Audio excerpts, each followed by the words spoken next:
हमारे देश में किसी को गाली देना और अ, किसी के खिलाफ कुछ उटपटांग बोलना एक आम बात है और एक सामान्य सी घटना मानी जाती है। नमस्कार, अखबार रिपोर्टर में आपका स्वागत है। आज हम बात करने जा रहे हैं हेट स्पीच के मामले में।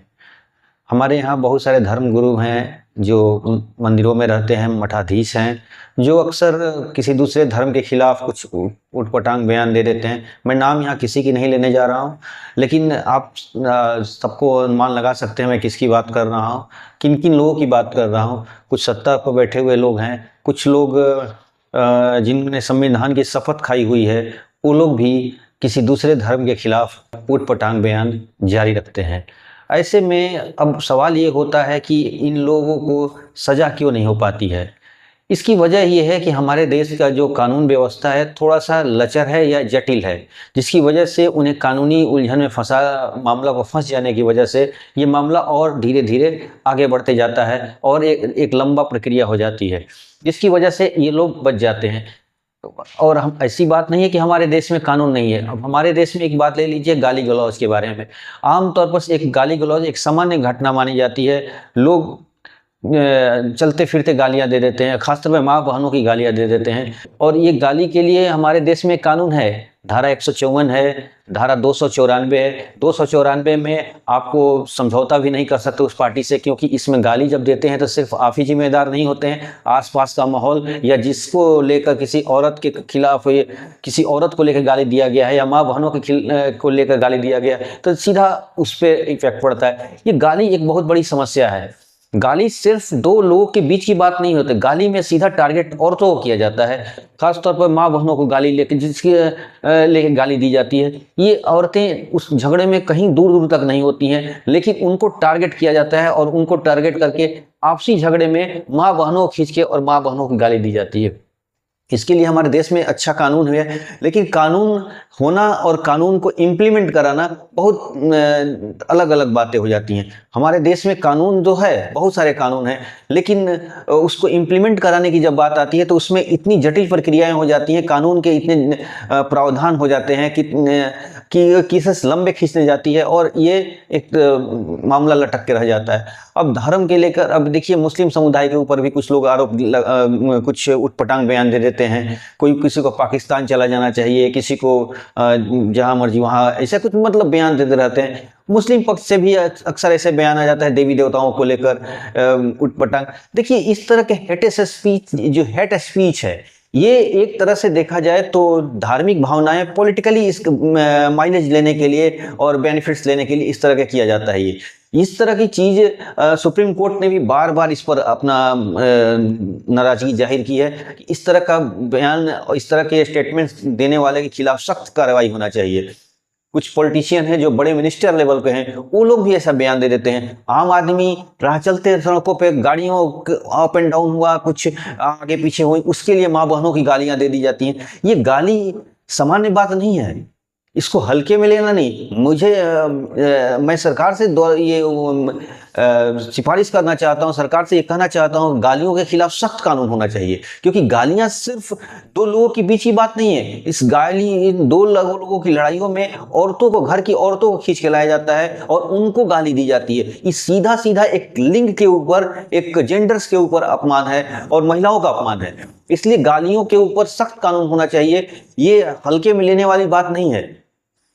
हेट स्पीच के लिए कानून भी है, गालियों के लिए भी कानून है। गालियों में धारा 294 के तहत आप समझौता नहीं कर सकते। 154 के तहत, धारा 154 के तहत आप 3 महीने के लिए जेल जा सकते हैं, लेकिन मुझे नहीं लगता कि इस पे कभी सजा हुआ होगा, या हुआ भी होगा तो बहुत ही, इसका रेशियो बहुत ही कम है।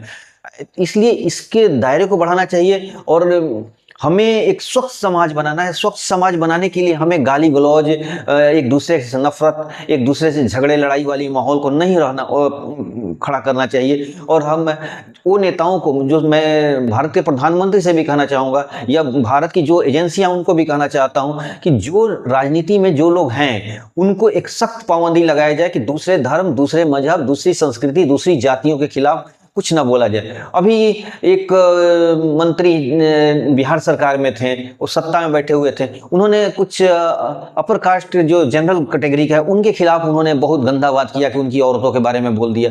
तो ऐसे लोग समाज में बने हुए हैं। ये बहुत ही गलत चीज़ है कि आप किसी के जाति को लेकर, किसी के ग्रुप्स को लेकर कुछ बोल दे सकते हैं, ये चीज नहीं। वो भी मजे की बात, एक सत्ता में बैठे हुए लोग जो संविधान का शपथ खाए हैं, जिनके ऊपर संविधान को बचाना और संविधान को चलाने की जिम्मेदारियां हैं, वो लोग इस तरह की बातें करते रहते हैं। सरकार को उस पर एक्शन लेना चाहिए और अपने मिनिस्टरों को, और चाहे वो किसी पार्टी की बात हो, ये एक पार्टी की बात नहीं है और एक समुदाय की बात नहीं है। चाहे हिंदुओं के मामले में बहुत ऐसे मामले आए हैं कि जो मुसलमानों को बहुत गंदी गंदी गालियां और गंदे गंदे विचार उनके प्रॉफिट के खिलाफ, और वही ठीक मुसलमानों ने भी देवी देवताओं के खिलाफ बहुत सारे गंदे स्पीचेस दिए हैं। और ये स्पीचेस पर मुझे नहीं लगता किसी के ऊपर कोई एक्शन हुआ हो।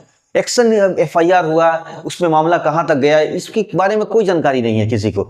अभी एक महात्मा है, कोई महंत थे, तो वहां के उन्होंने मुसलमानों के खिलाफ कुछ बयान दे दिया, प्रॉफेट मोहम्मद के खिलाफ कुछ बोल दिया।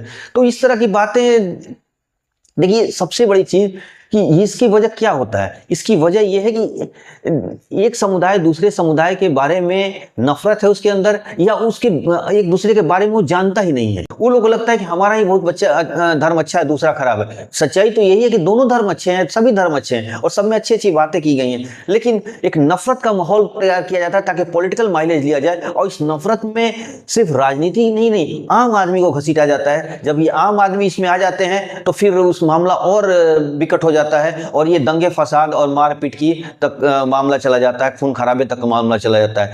तो एक हेट स्पीच देने वाला एक लीडर सेफ्टी जोन में रहता है, हमेशा सेफ रहता है। एक हेट स्पीच देने वाला जो आदमी, बड़ा आदमी, जो एक तरह से देखा जाए तो शक्तिशाली जो आदमी है, जो पावरफुल है, पोजीशन पे बैठा हुआ है, वो आदमी तो सेफ है। लेकिन इसके पीसता कौन है? एक आम आदमी पीसता है। तो हमें सरकार से यही गुजारिश है कि आप गाली गलौज के खिलाफ, खासतौर महिलाओं के खिलाफ जो गालियां हो रही हैं, इसके खिलाफ एक सख्त कानून बनना चाहिए और कड़ी कानून होना चाहिए, जिसमें 2-3 साल के कम से कम सजा होना चाहिए। इसलिए ताकि जो गाली गलौज वाला माहौल है वो भी खत्म होना चाहिए।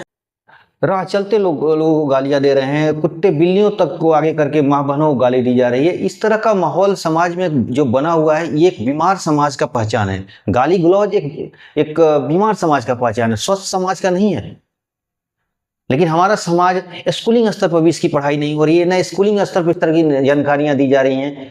सिर्फ स्कूल में साक्षरता बढ़ाने से ही नहीं होगा, हमें संस्कार भी बढ़ाना होगा, हमें सिस्टम भी बढ़ाना होगा। सुप्रीम कोर्ट सिर्फ फटकार लगाने से नहीं होगा, सुप्रीम कोर्ट को एक्शन लेना होगा, ताकि ये जो समाज में जो हेट स्पीचेज हैं, एक धर्म के खिलाफ दूसरे धर्म के खिलाफ, एक जाति दूसरे जाति के खिलाफ, एक समुदाय दूसरे समुदाय के खिलाफ, लिंग एक दूसरे लिंग के खिलाफ, यानी जेंडर लेवल पर भी ये चीज हो रही है। तो इस पर एक सरकार एक कानून है, इस कानून को ढंग से लागू करे, इसके जो जो बाधाएं हैं इस कानून को इंप्लीमेंट कराने, उस बाधाओं को दूर करे और इसको सख्ती से लागू करे, ताकि लोगों को ये सबक नहीं मिले कि किसी धर्म संप्रदाय, किसी जाति के खिलाफ कुछ भी बोलना एक कानूनन अपराध है, और कानून अपराध है तो कानून का पालन भी होना चाहिए। सिर्फ किताबों में कानून बंद के नहीं रहना चाहिए। सुप्रीम कोर्ट बार बार फटकार लगाते रहती है, लेकिन सुप्रीम कोर्ट एक्शन क्या लिया?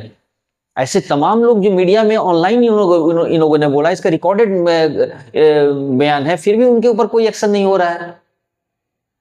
धर्म कोई भी हो, जाति कोई भी हो, अगर ऐसे लोग हेट स्पीचेज में हैं, जो गंदी भद्दी बातें बोल रहे हैं, गंदी गंदी गालियां दे रहे हैं, गंदी बातें बोल रहे हैं, उनके खिलाफ एक्शन होना चाहिए। तो आज के अंत में बस इतना ही। आगे फिर हम एक मुद्दे पर बात करेंगे। तब तक के लिए बहुत बहुत धन्यवाद। आप हमारे चैनल को लाइक करें, सब्सक्राइब करें, कमेंट करें, दोस्तों को बताएं, थोड़ा प्रमोट कराएं, ताकि और भी हमारे अंदर एक हिम्मत पैदा हो। तो इसके लिए बहुत बहुत धन्यवाद। Thank you.